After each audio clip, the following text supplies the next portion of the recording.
Good day, ma'am. Our topic is the student attendance system of Laguna State Polytechnic University College TAP. This is a comprehensive video documentation as well as the PDF documentation in partial fulfillment of the final project for ITEC 205. So this is our members, which will each be presenting their parts of the comprehensive documentation. So for the first part, we have Mr. Elijah to explain the database schema.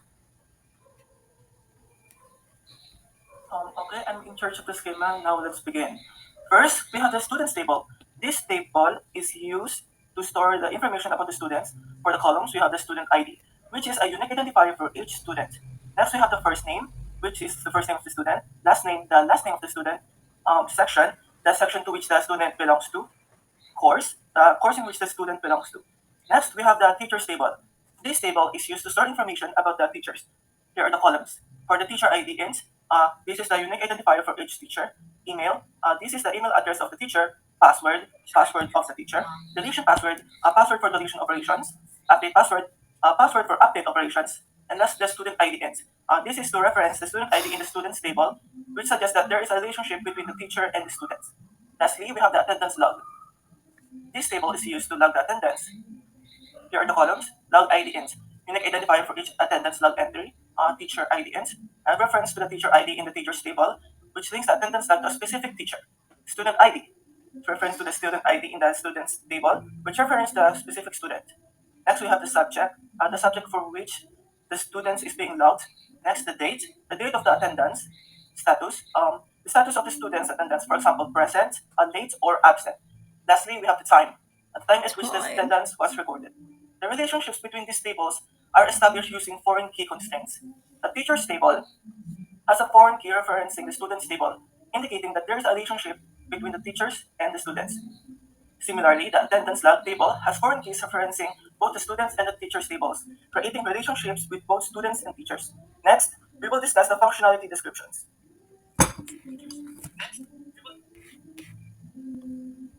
For the functionality descriptions, a student attendance system for college top ng LSPU would be a database-driven system designed to track their students' records. For the created database, it stores information about the students, their enrolled courses, their status on their attendance, as well as their teachers. The database also includes the teachers' login information, as well as their personal passwords for updating and deleting students' records, which yung personal passwords for updating and deleting is a different kind of password for higher up staff because updating and deleting is a higher operation na hindi basta magagawa ng kahit sinong paano ba, common staff, kailangan higher staff ang makakapaggawa ng operation na yun. The functionality of the attendance log is that it acts as an amalgamation of all the tables in the system such as the student and teacher table. So medyo self-explanatory na tong part na to. So amalgamation, combination, or collaboration ng student table and teacher's table yung attendance log. Kung anong information, certain parts ng nasa information na nasa student's table ay nasa attendance log as well as information na nasa teacher's table ay nasa attendance log din. Going on, we have the UI screenshot and explanation to be discussed by Cassie. So hello everyone, I'm Kasandra Bumagat and I'm assigned user interface design. So for our figure 1, it shows the front page of the database. This is where the staff will input their institutional email as well as their assigned password to gain access to the student attendance system. So for our figure 2, it shows the homepage of the database. The matrix on the right represents the actual database. This is where the information regarding the student will be stored and will appear. The box or the search bar on the left will be where the teacher or staff can encode the student number of their course, and the attendance record of the student will be displayed on the left. The update and the late button, once activated, will show the following figures. So, figure 3, the illustration on the left shows whether the staff click on the update option. Once the staff has encoded the correct password, they are given the opportunity to update the information however they see fit. On this screen, the teacher is given a password different from their account password that allows them to update their student information, whether it be their status from absent to late or adjusting the time they arrive. Lastly, for our figure 4, the illustration on the right shows whether the staff click on the delete option. Once the staff has encoded the correct password, they are given the opportunity to delete the information however they see fit. This action is more extreme, so only higher up faculty staff who have an account with a connected password can actually delete anything from the database.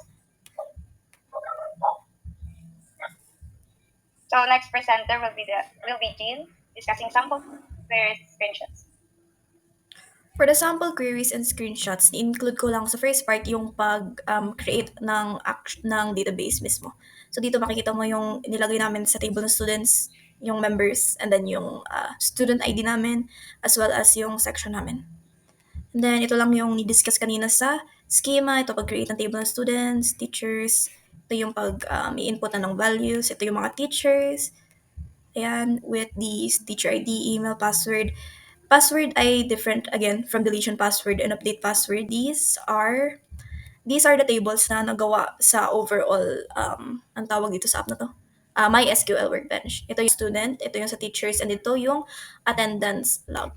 So ito yung pag-update ng like yung example na binigay kanina, yung pag-update ng staff ng status ng student. So let's say na kanina clinic na nung staff yung update button and then napupunta dito and then let's say na higher up siya, sabihin natin si Dean, ni-encode niya yung password to update yung information, going on. Ito ang lalabas, ito yung magiging code.